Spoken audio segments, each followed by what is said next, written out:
All right, we're going to go ahead and get started. Hi, everyone. Thank you so much for coming.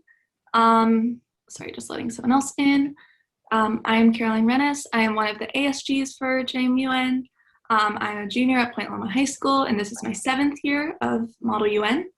I'm so excited that you guys all showed up today, so thank you so much. My pronouns are she or they. All right, and then we're going to have our awesome 2 teachers for today introduce themselves. Hey everyone, welcome to the final DOP webinar. So over the past couple of months of the program, your teachers have been leading you through all the ins and outs of SDR JMUN, and it's time to see the results of all of your efforts. So just to introduce myself, my name is Ahuva Liebman. I am the vice chair of EcoSoc. I go to Torah High School. I'm in 12th grade, and my pronouns are she, her. Hi, I'm Olivia Newell. I'm a senior at Patrick Henry. I'm the head chair of UNEP this year, and my pronouns are she, her. Awesome. Okay. So today we're going to be going over the 4 main areas to focus on for the upcoming conference. So they're going to be just preparing for the conference, what to expect on the conference day, the types of awards possible, and any final tips. And just a reminder to everyone, the conference has been moved to May 12th and 13th, so just make sure that you mark that on your calendars. Okay, so number 1, conference prep. All right, so when preparing for the conference, one of the most important things you can have is your binder. Those who have gone to conference in the past may remember having physical binders, but with our conference being online this year, you can either have your binder with you digitally or physically. So what can you put in your binder to help yourself out? Starting at the very front, you'll want a title page with your name, country, and committee. This is great for binders in their clear front pocket, but you can also use it for a Google Doc with all of your resources. Next, you want to put your wanted agenda order. Remember, out of your agenda topics, you may like a certain topic over another. So if you like the topic 3 the most, followed by topics 1 and 2, you should note that your preferred agenda order is 3, 1, 2. While you may have this memorized, putting it in your binder won't hurt. Next, you want to put the resolution packet. Resolutions are going to be the bulk of your binder because, after all, they're the bulk of the conference. You will be debating over as many resolutions as possible, so any notes you have on specific resolutions can help you in debate. Even if it's just a simple note of if you approve or disapprove of the resolution, you'll want any notes you've made on standby. And if you printed out your packet, you can write them directly onto the resolution, and if you're digital, you can comment on the document, obviously. Plus, if any delegates bring up certain clauses they want the committee to focus on, it'll be good to have the actual resolution there with you. This is where going digital may help you out in case you can't print the resolution packet. So if you have the resources and prefer to have physical copies, feel free to print them. But between digital and physical resolution packets, you get to choose which one helps you the most for this conference. If you have pre-written speeches for the resolutions, you'll want to put these in your binder as well. You can organize these by placing them after the resolution packet or interspersed between the resolution packet. By interspersed, we mean resolution packet, sorry, not packet, speech, resolution, speech, and so on. Something to keep in mind, be sure that you're not reading your speech word for word as you're delivering it. In the in-person conference, one noticeable thing for delegates and the dais is if a delegate just reads their whole speech straight off the paper. So remember, if you choose to split your screen with Zoom on one side and your speech on the other, don't let your eyes track to every word of the speech because delegates notice that. So make sure you're practicing good public speaking habits. Additionally, if you have any amendments to specific resolutions, you can put them with your speeches in your binder as well. If you write your amendments in advance, make sure that you're prepared to share the amendments with the majority of the delegates. And this year, it'll be a lot easier to do so since you can use the Zoom chat, and we'll get into more detail about that soon. After your resolutions and speeches, you'll want to put any of your research. Digitally, you can link any statistics or articles and access them quickly when appropriate. And while you may have lots of statistics for this reason, make sure you only use them when they are relevant and useful. Additionally, you can put any information on your country that you think is important, such as who your allies and enemies are and your policies. These are suggestions that we have for your binder, but definitely don't feel limited to these topics. Feel free to add anything to your binder that you think can help you, such as your position papers. And you might also be interested in maintaining access to key UN documents, such as the UN Charter, Declaration of Human Rights, or other international documents relevant to your committee and its topics. That can elevate your diplomacy in conference. Are there any questions about the binder?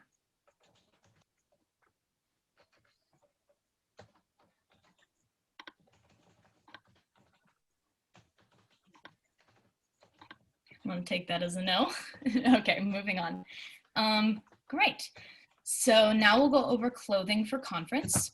Dressing professionally and appropriately is a very important aspect of Model United Nations preparation.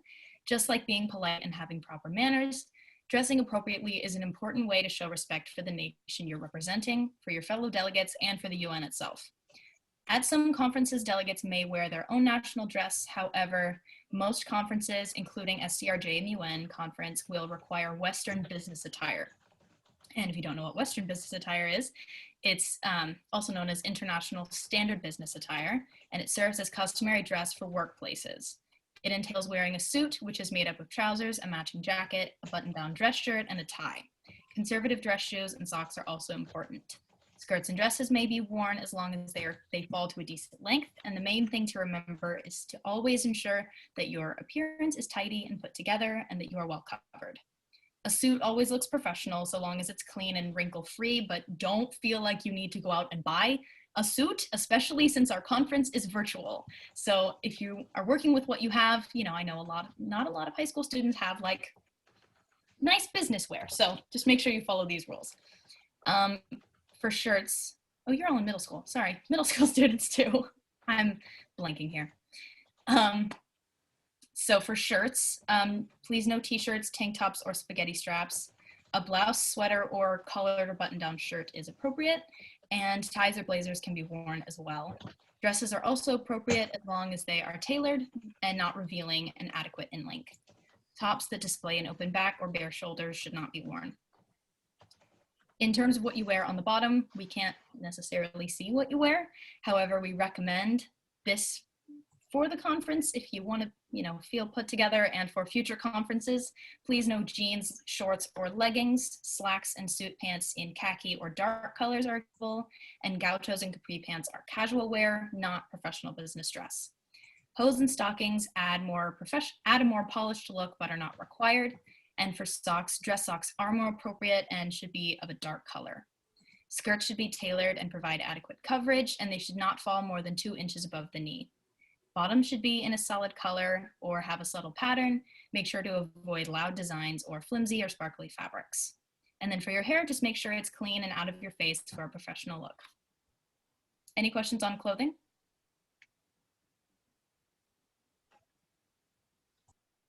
I'm gonna check the chat. All right, cool. Awesome. Next section. Moving on. Conference day. So the event schedule for the first and second day of the conference are going to be released in detail soon, but for now, it's just important to know the general format of how the conference works. So on day one, we're going to have the opening ceremony first, and at this time, in the closing remarks are going to be times when all the delegates of JMUN are going to be together in the same Zoom. And then afterwards, during the committee sessions, you're going to be breaking off into different Zooms for your individual committees. And so then we have committee session 1, lunch, and then session 2. And then we start the next day with session 3, lunch, session 4, and then we have the award ceremony and closing remarks. And remember, since the conference is 2 days, you can always prepare in between the 2 days. Some critical information may come up on the first day that will require extra time spent outside of the conference. So at the start of the committee session 1, you're going to be signing the code of conduct. So on Zoom, the dais has less control of the delegates, so we trust that you're all going to behave appropriately. And when signing the code of conduct, you're going to be held accountable with your teacher in behaving appropriately, and we will have zero tolerance for any offensive or inappropriate remarks. Additionally, at the start of each day, every committee is going to spend some time just logging on and setting up, and we're going to run through the following criteria in order to ensure a smooth conference. So first up is internet connection. At the beginning of the day, if you have any internet connection problems, we need to recognize them as soon as possible. So depending on your internet, we're going to see what accommodations are appropriate for the situation. So please contact someone if you have any Wi-Fi issues. Changing name. So in Model United Nations, remember, do not say I think, but rather what your country thinks. This concept is reflected by how other nations address you and how you address other nations. So to help with this process, you're going to need to rename yourself on the Zoom to your country name instead at the very beginning of conference. And remember, do not name yourself anything inappropriate. You've already signed the waiver at this moment. Cameras. So we recommend that your cameras are going to be on the entire conference, but we do understand if you have to turn off your camera for certain reasons. But try to keep your cameras on because it's going to help you use physical communication during the conference. So in this conference, remember that verbally communicating occurs through speeches and comments and motions, and you can only speak when selected by the dais to do so. On the other hand, turning on your camera allows you to use physical communication as well when other people are expressing points, and so you can nod and gesture in order to express your opinion of what other people are saying. Unmuting. So all that being said, remember that you cannot speak just whenever you want to. If you are not the designated speaker at the moment, be sure to stay muted, and to remember that when you speak, that before you speak, you should always be called on, and that's going to require you to use the hand raising on Zoom. So raising your hand will be used for multiple things within the conference. So treat your hand, if you've been to other conferences before, it's basically going to be this year's version of raising your placard, which you do whenever you want to vote or make a motion. And since the dais will consistently ask for any points or motion, please wait until then to raise your hand and speak if you're called on. And only when the dais skips over your hand can you unmute and tell them that you raised their hand and that they didn't notice. Are there any questions at this moment? We had a question in the chat about how many hours the committee is going to be. And so for each committee, it kind of depends on each committee session because, you know, at the end of the second day we have awards, so it's a little bit shorter, but typically they're anywhere from like 2 to 4 hours based on my own memory. Yeah. We're putting together the schedule at the moment, so we'll have that out fairly soon. At the moment, I think the shortest one is 2 hours and the longest one is 4 hours. So it just kind of depends. And we have another question. I don't know if I can answer this since my knowledge is limited, but how will voting work over Zoom? Do we know anything about that yet? The upper secretariat is still kind of planning it out. I can't answer that question at the moment, but we'll have like a full-on delegate packet that we'll be sending to you guys leading up to the conference. Because right now we have a bunch of proposed solutions, but we don't have like a set in stone one. So I don't want to confuse you guys. But we will have like an official way of explaining how we're doing voting soon. Awesome. That's all the questions. We'll continue.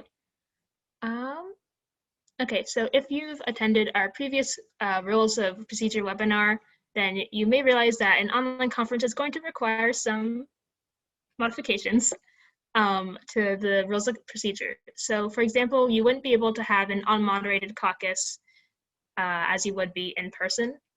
Oh, wait, one moment, I think we need to change the slide. Awesome. So for unmoderated caucuses for this conference, we're going to be using breakout rooms. And if you have the most recent version of Zoom, then you should be able to select whichever breakout room you want to enter. And so you'll be able to just maneuver from room to room during unmods in order to discuss. But if you're unable to do that, then the dais will have to help you with manually assigning you to rooms. So please be sure to tell the dais members if you're unable to move yourself when they ask you to. Another aspect of the conference is going to be note passing, which delegates can use to communicate behind the scenes. And in the past, dais members called pages would proofread the notes and check them before they were sent to the recipient. But doing so would not be the best idea online. That's not going to work very well. So instead, you're going to actually be allowed to chat freely and privately within the Zoom. But please remember to only send appropriate messages and to follow the code of conduct. Voting will be used using the raise hand function as mentioned earlier. And we are aware that yes and no reactions are available sometimes on Zoom, but as per United Nations procedure, we will be using our placard hands. So please use the raising hand motion on Zoom. Next is Padlet. So lastly, we're going to be using the website Padlet, which you may or may not be familiar with. But basically, during in-person conferences, we would usually have a whiteboard somewhere in order to track everything, such as the speaking time for speeches, the allowed number of comments, speakers list, agenda order, and other things. But on Zoom, we're going to be not able to use a whiteboard. So instead, we're going to be using Padlet, which is basically going to recreate this whiteboard online. And keeping in mind, in order to use both Zoom and the Padlet, you're going to need to either switch in between the tabs or split your screen, and the dais will occasionally screen share the Padlet when relevant, but you're always going to have access to the Padlet through the link. Are there any questions? Nope. Be good.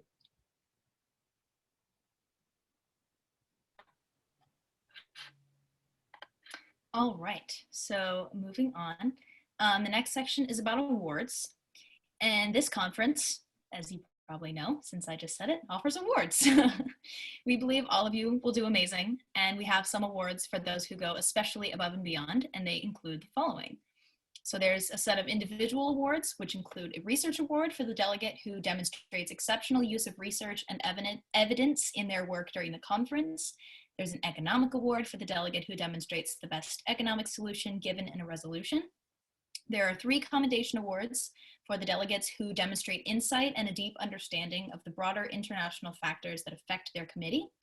A repertoire award for the single delegate who is acknowledged as the most diplomatic and well-versed delegate by their peers.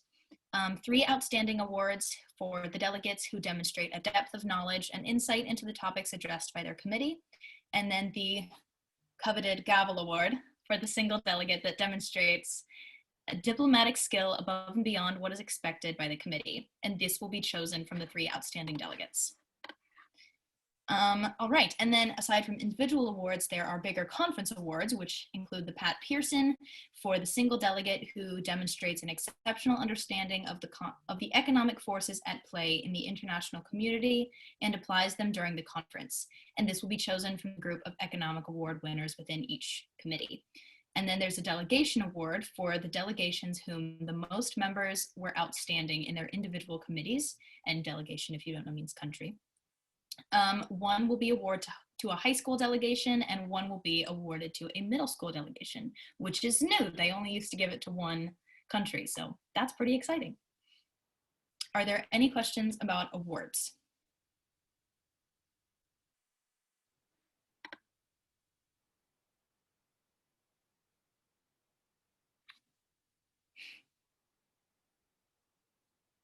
Okay, cool.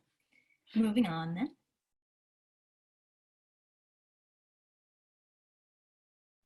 Okay, so last is just any final tips. So first and foremost, the secretary is always going to be here to help. Doesn't hesitate to ask any questions if you don't understand things. Speak clearly, because the point of this is to debate. Make sure you're participating and willing to negotiate, because diplomacy, and have fun. And also, just final tip is, we obviously encourage you to participate to the best of your abilities. And if you want to participate, please don't wait until the last minute and make sure that you're equally prepared between the 3 topics as much as possible, just in case, the agenda topics don't get ordered how you would prefer them. And so you'll be able to still debate on each topic, even if your least favorite one is first. Yeah, you don't want to be in that position where you plan for topic 3 to be first, and then they choose topic 1 first, and you're like, oh my gosh, I have nothing. So yeah, make sure you have at least something for each of the topics, at least the first couple resolutions. Seems like we've got a question. Word question: can the committees nominate or vote for a person? That's actually how the repertoire award works. All the other awards are decided by the upper secretariat or the dais of the individual committee, but the committees as a whole don't vote for the bigger awards, but the delegates within each committee vote for the repertoire, which is the peer selected award. Are there any other questions?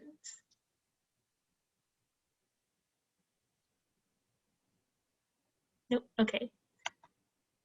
So just for the next steps coming up to the conference, so so look at the resolution packets. Those will hopefully be coming out in the coming weeks. Make sure to organize your binders and keep up with current events so that, keep the facts up to date when you present them in conference. And see you at conference, I guess. We've got a question. Can you go back to the awards slide for a second? Ooh. I think there was some missed information there. Yes, give me 1 minute. Thank you very much. All right. Any more questions? We can hang here for a second in case anyone thinks of any.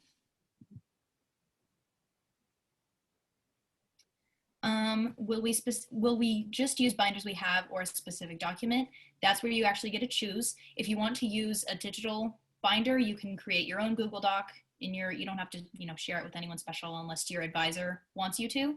And if you're using a physical binder, then yeah, just anything. Don't feel like you need to go out and like buy new supplies for JMUN. Just use anything that you have at home. Another question, do you have an idea about when resolution packets will be released? That sounds like a question for Caroline. Let me check the calendar on that right now. So I'm just blanking on the date.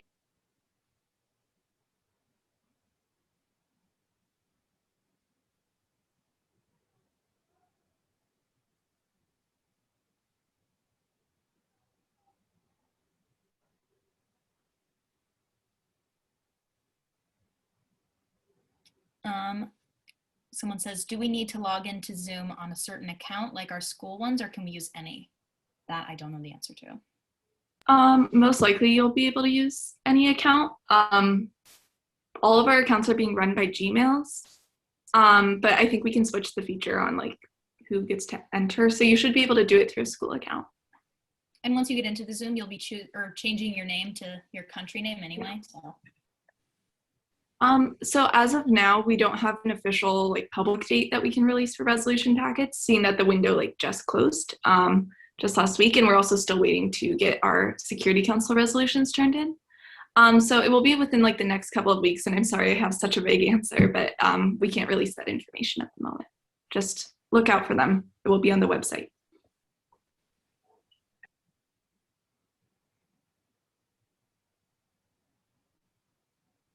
Does anyone have any like advice questions? Because Ahuva and I are both, and Caroline are all like, we've been delegates before too. So if you have any like not logistics and more personal advice questions, we can answer those too. Okay, another question. I don't think you can change your name. Oh, okay. Well then, yeah, they'll probably address that. You might have to change it because I know you can change it before you enter the Zoom, I think. Yeah, ahead of time you can. If you're logging onto Zoom through a school account and you go to like settings, you can change your name.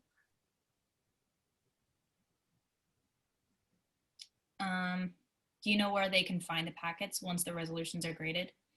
Packets will all be on our website under like the resources. Most likely, we might also just send them out because it's a public website. So I think most likely what will happen is we'll send them out through your advisors, and your advisors will distribute them. So your advisors will be the first to know.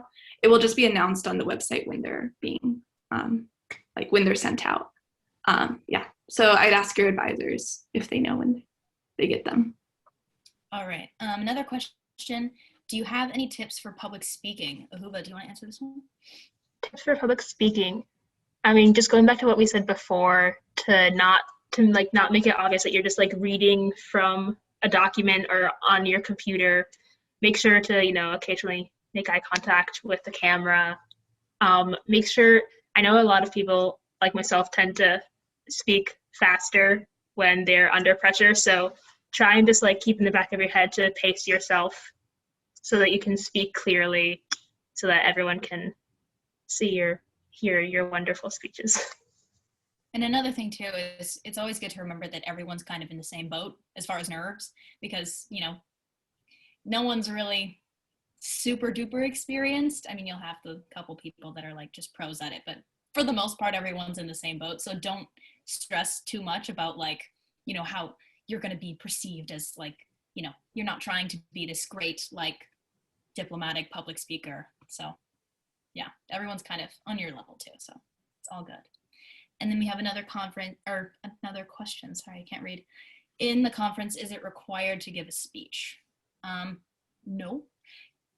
I mean, no, but yes. You're not technically required to talk ever, but it's highly, highly encouraged that you do, because that's how you earn points and participate and get experience, is through talking. Like, even if this was the biggest piece of advice I received actually before my first conference, I knew nothing. Someone told me, just talk. Even if you think your speech is bad, just try, raise your placard and get your name on the speakers list and give your speech, because that's how you learn. And that's how you get feedback, and that's how you get experience. So it's generally just better to give a speech. Yes, if you're really like debilitating nervous, then obviously no, you can hang back, and whenever you feel comfortable, give a comment or a speech. But yeah, highly encouraged that you do talk when you can. Especially if your resolution is in the packet and you're debating it. It's a great idea, because if your resolution is the one being discussed, then you generally get the first dibs on being top of the speakers list. Yeah, a lot of so you can defend your resolution.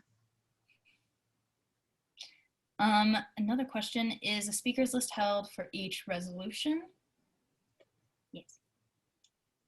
Yeah, they'll open it up usually before we start debate on each resolution. They open up a speakers and comment list. No, speakers list first and then comments after each individual speech. Just yes. Raise your hand. Next question, do we only debate the resolutions in the packet? Yes. Those, I mean, if you have any like statistics or solution, like amendments that you'd like to add to any that are in the packet, like from resolution or from your own resolution, you can try and, say that in a comment or a speech or add it in an amendment, but pretty much, yeah, the debate is centered around the ones in the packet.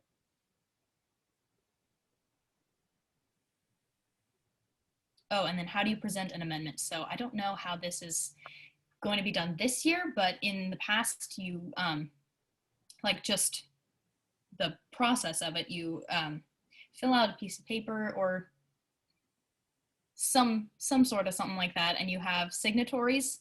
So you have people, other delegates that are supporting your amendment, and you write basically a new clause that you want to add or change in the resolution, and it's like a proposal, and they're added to that resolution, and then you vote on it in voting block. Although if the person who wrote the resolution has the amendment, then I think that they can like automatically like changes the resolution. And there's like logistics about if you have like a certain number of signatories, then it's automatically passed. And if you have the author of the resolution support, then it's automatically added. But if they don't, then you have to get like a certain number to override. Yeah, I think then during like voting block, you have like for the resolution, you like before you vote on everything, you like present the different amendments, and then you vote on the resolution with like the amendment. You like vote on the amendment kind of. My guess for virtual conference is just you'll have a piece of paper with you, and then you'll read out the clause that you want to add or change.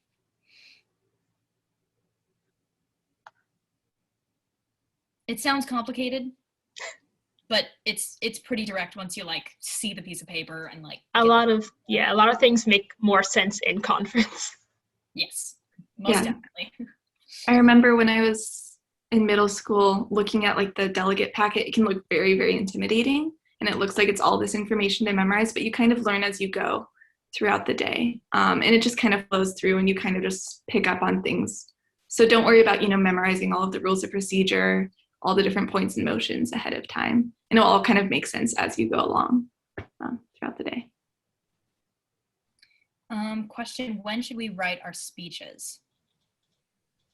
Ahuva? I would say it's easiest to write your speeches like once you get the resolution packet, and you can like go through each resolution and like, evaluate them, see like what you agree or don't agree with, what you think maybe should be changed about it, why it may or may not work.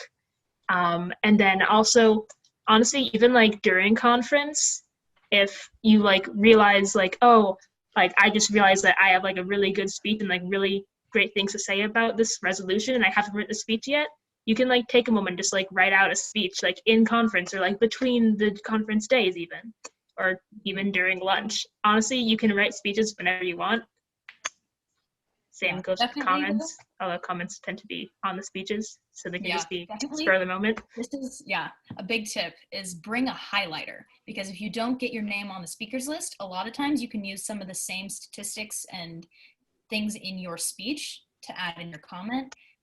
Although that can get turned very quickly, and people try and like deliver their speech in the time of a comment, and that's not what you're trying to do, because you're adding, you're commenting and adding to the speech that was just given. But you can definitely use like supporting evidence you had in your speech to help that. Just try and keep the comment relevant to the speech you're commenting on. But yeah, in general, make sure your speeches, a decent number of them are written before conference. That's way more helpful for your case if you have them prepared beforehand, for sure. What time does this meeting end? Whenever questions run out, I think. Do we have like a set time we need to be done, Caroline? No. Yeah, we can continue with questions if anyone else has any. And remember, if you don't have a question at the moment, but if it's late at night tonight and you suddenly remember, you're always welcome to attend office hours with your staff, because they know a lot about this too. You can always reach out and email any of the upper secretariat, any of your chairs, but I'd say office hours are probably the best place to kind of learn about like your committee specifically if you have any questions.